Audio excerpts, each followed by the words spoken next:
Good morning student. BA part third political science के paper first के मेरे प्रिय विद्यार्थियों, एक बार फिर हम रूबरू हैं, आमने सामने हैं। हम लोगों ने मार्क्स शुरू किया है। आज हमारा उस पर तीसरा लेक्चर होने जा रहा है। आज बात करेंगे उनके बड़े दिलचस्प और बड़े आलोचना के शिकार दर्शन की एक साथ। बिंदु का नाम है इतिहास की आर्थिक व्याख्या या आर्थिक नियतिवाद। दिलचस्प इसलिए है कि मार्क्स से पहले और मार्क्स के बाद भी इतिहास को महापुरुषों के संदर्भ में, महान घटनाओं या दुर्घटनाओं के संदर्भ में, युद्धों के संदर्भ में, विजेताओं के संदर्भ में, पराजितों के संदर्भ में, नीतियों के संदर्भ में देखा गया है। मार्क्स ने इसे एक नया दृष्टिकोण दिया और उन्होंने इसका तर्क ये दिया कि दरअसल इतिहास की जो घटनाएं हैं वो उस समय के आर्थिक वातावरण और आर्थिक व्यवस्थाओं का अध्ययन है, जो कि उस समय एक बड़ी महत्वपूर्ण और नई व्याख्या थी, क्योंकि उससे पहले इतिहास को इस रूप में नहीं देखा गया था। मार्क्स ने उनका एक बड़ा अच्छा कोटेशन में आपके सामने पढ़ता हूं। सभी सामाजिक, राजनीतिक तथा बौद्धिक संबंध, सभी धार्मिक तथा कानूनी पद्धतियां, सभी बौद्धिक दृष्टिकोण जो इतिहास के विकास क्रम में जन्म लेते हैं, वे सब जीवन की भौतिक अवस्थाओं से उत्पन्न होते हैं।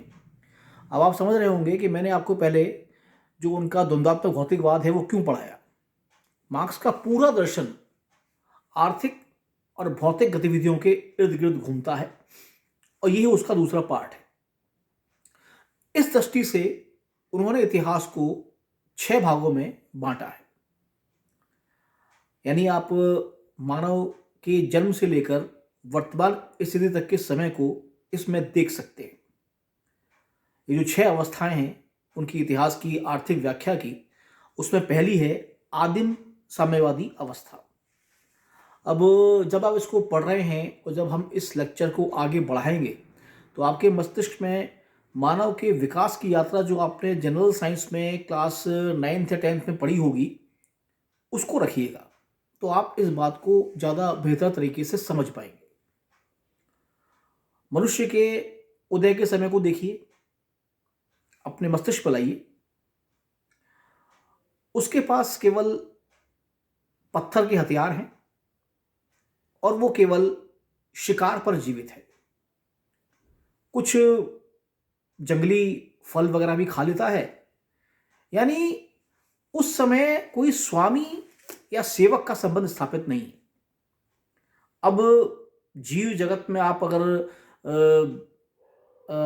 जूलॉजी या बायोलॉजी के विकास को देखें तो आप पाएंगे कि पृथ्वी पर बहुत से जीव ऐसे हैं जो हमसे ही पुराने हैं। मनुष्य तो विज्ञान के अध्ययन में यदि आप देखें तो बहुत बाद की पैदाइश है। अनेकों जीव हमसे पहले हैं और ये जो मनुष्य उस समय का है केवल शिकार करना जानता है और उसके पास बड़े अजीब व गरीब से पत्थर के हथियार हैं।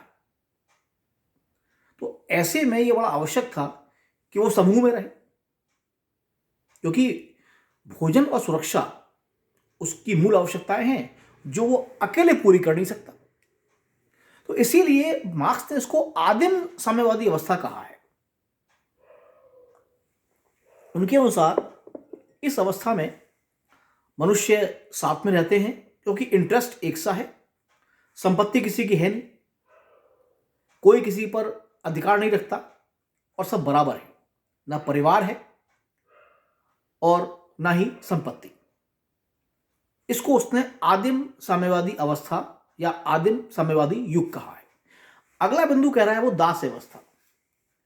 दास अवस्था में एक परिवर्तन आया, वो ये कि मनुष्य ने कृषि और पशुपालन करना सीखा। अब देखिए, जो मनुष्य के 2 प्रारंभिक आर्थिक गतिविधियों में गिने जाते हैं वो पशुपालन और कृषि, उसकी आवश्यकताओं के लिए।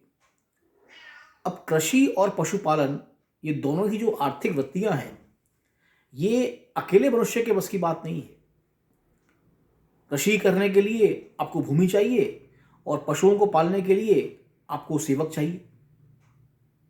अब ये जो कृषक और सेवक हैं, ये कहां से आएंगे? मार्क्स की व्याख्या के अनुसार जो शक्तिशाली थे, जिन्होंने पूंजी, या पूंजी तो कभी नहीं आई है, भूमि पर अधिकार करना प्रारंभ किया, वो लोग अपने इन दोनों कार्यों को संपादित करने के लिए दास बनाया करते थे। इसको आप गुलाम कहते हैं। यानी इस दास व्यवस्था में दोनों आर्थिक कार्य, कृषि और पशुपालन के लिए दासों को पकड़ा गया, उनसे कार्य लिया गया, और इस अवस्था के अंदर भूमि पर जबरन कब्जा करने के प्रयास भी शुरू हुए। जो शक्तिशाली थे उन्होंने इस कार्य को संपन्न किया, जिसको आप कहते हैं जिसकी लाठी उसकी भैंस। ये वो वाला युग है। तीसरा युग मार्क्स कहते हैं सामंती अवस्था, फ्यूडल एज। सामंती अवस्था दरअसल वो अवस्था है जब औद्योगिकरण शुरू हो रहा है, यानी उत्पादन के नए साधन सामने आ रहे हैं।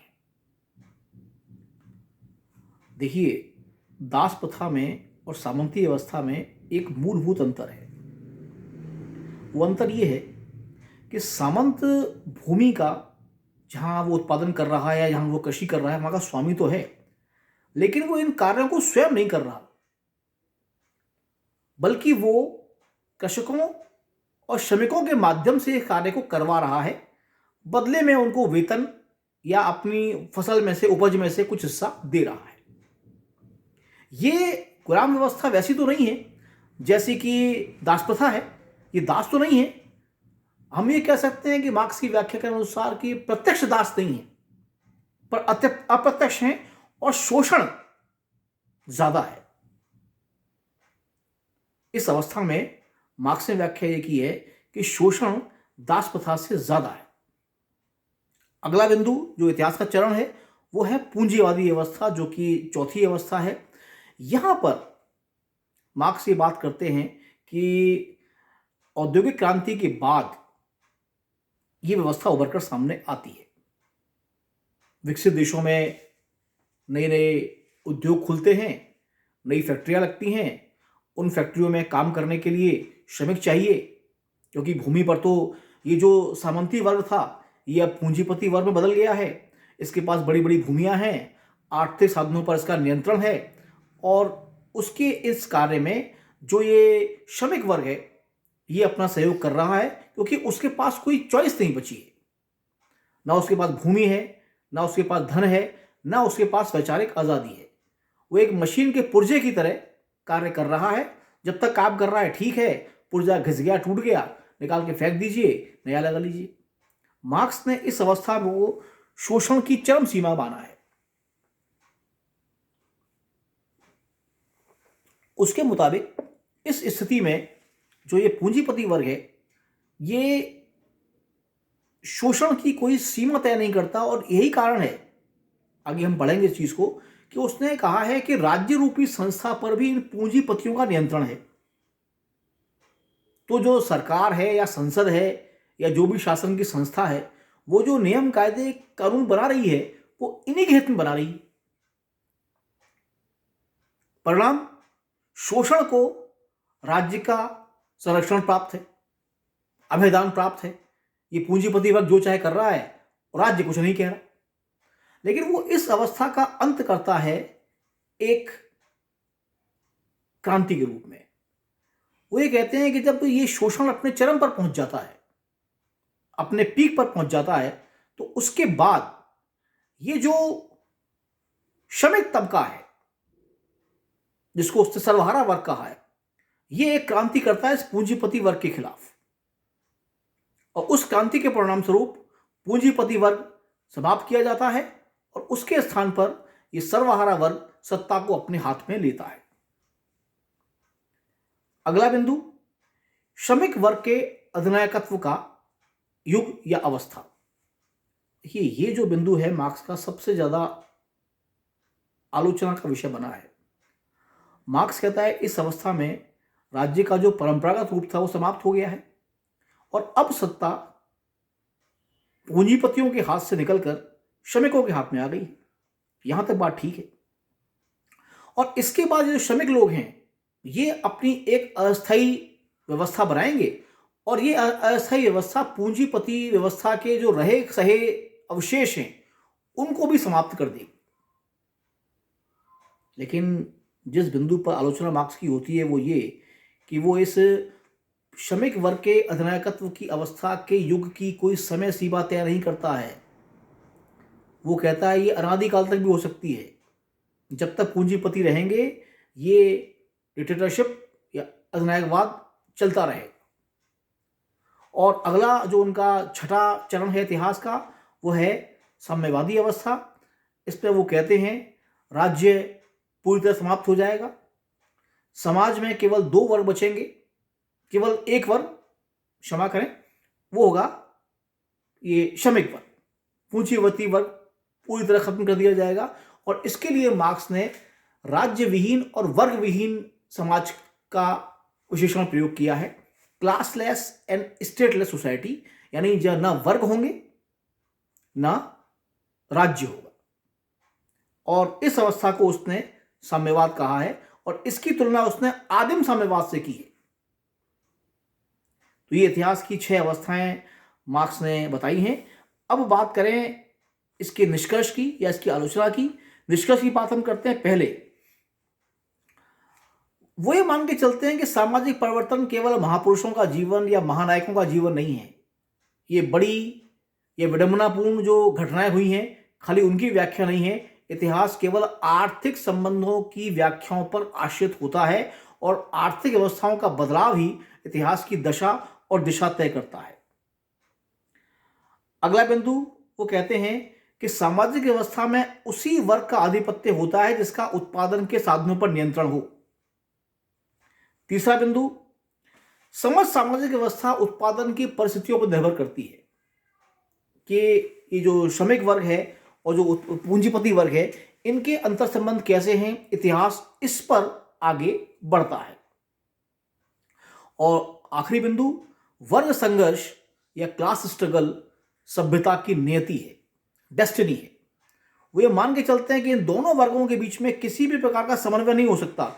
और आप आगे पढ़ेंगे, जब इसकी आलोचना हम कर लेंगे, आगे के अध्याय में लेंगे, तब मैं आपको बताऊंगा कि दरअसल यही बिंदु था कि मार्क्स अपने से पूर्व के समाजवादी दर्शन को जिस तरह से यूटोपियन या काल्पनिक बताते रहे, लेकिन इस बिंदु पर वे खुद काल्पनिक या यूटोपियन साबित हो गए। धन्यवाद।